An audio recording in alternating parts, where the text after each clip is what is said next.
हरे कृष्ण. भगवद्गीता अध्याय 2 श्लोक नंबर 9. संजय उवाच एवमुक्त्वा ऋषिकेशं गुडाकेश परन्तप न योत्स्य इति गोविंद मुक्त्वा तूष्णीं बभूवः. संजय म्हणाला, याप्रमाणे बोलून झाल्यावर परंतप अर्जुन श्रीकृष्णांना म्हणाले, हे गोविंद, मी युद्ध करणार नाही, आणि स्तब्ध झाला. तात्पर्य श्रील प्रभुपादांची की जय. अर्जुन युद्ध करणार नव्हता व त्याऐवजी युद्धभूमीचा त्याग करून भिक्षाटन भीक मागून जगण्यास भिक्षाटन करण्यास जाणार होता.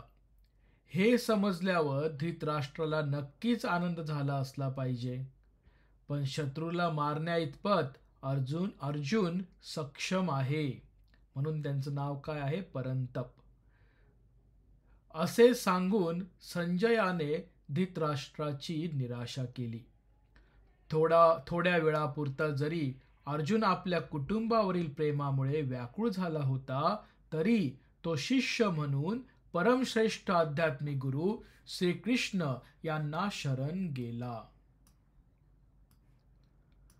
यावरून असे दिसून येते की थोड्याच कालावधीत तो कौटुंबिक आसक्तीमुळे उत्पन्न झालेल्या मिथ्या शोकातून मुक्त होईल आणि आत्मसाक्षात्काराच्या ज्ञानाने किंवा कृष्ण भावनेने परिपूर्ण होऊन निश्चितपणे युद्ध करील. याप्रमाणे धृतराष्ट्राच्या आनंदात विरजनच पडेल, कारण श्रीकृष्णांनी अर्जुनाला ज्ञान प्रदान केल्यामुळे तो शेवटपर्यंत युद्ध करील. आता पुढचा श्लोक नंबर 10. तमुवाच ऋषिकेश प्रहसन्निव भारत सेनयोरुभयोर्मध्ये विषिदन्तमिदं वचः. हे भरतवंशजा, त्यावेळी दोन्ही सैन्यांच्या मध्ये उभे राहून हास्य करीत श्रीकृष्ण खिन्न झालेल्या अर्जुनाला याप्रमाणे म्हणाले. तात्पर्य: ऋषिकेश आणि गुडाकेश. ऋषिकेश हे श्रीकृष्ण भगवानचा एक नाव आहे, आपण हे पहिल्या अध्यायात बघितलं आहे. गुडाकेश हे अर्जुनाचं नाव आहे.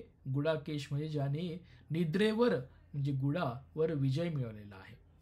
तर ऋषिकेश आणि गुडाकेश या दोन घनिष्ठ मित्रांमध्ये संभाषण चालले होते. मित्र या नात्याने दोघेही एकाच पातळीवर होते, पण त्यांच्यापैकी एकाने स्वेच्छेने दुसऱ्याचे शिष्यत्व पत्करले. श्रीकृष्ण हसले, कारण एका मित्राने शिष्यत्व पत्करले होते. सर्वांचे अधिपती या नात्याने ते म्हणजे श्रीकृष्ण भगवान नित्य सर्वांच्या पेक्षा ज्येष्ठ आहेत. तरी सुद्धा भक्तांसाठी भगवंत हे मित्र, पुत्र किंवा प्रियकर यापैकी कोणताही संबंध ठेवण्यास सदैव तयार असतात. पण जेव्हा त्यांचा गुरु म्हणून स्वीकार करण्यात आला, तेव्हा ते गुरु बनले आणि शिष्यांबरोबर त्यांनी गुरुप्रमाणेच गंभीर संभाषण केले.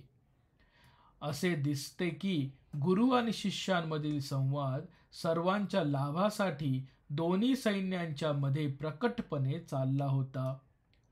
म्हणून भगवद्गीतेतील संवाद हा फक्त विशिष्ट व्यक्ती, समाज, जातीसाठी नसून तो सर्वांसाठी आहे आणि त्याचे श्रवण करण्याचा मित्र अथवा शत्रू दोघांनाही समान अधिकार आहे. पुन्हा वाचूया.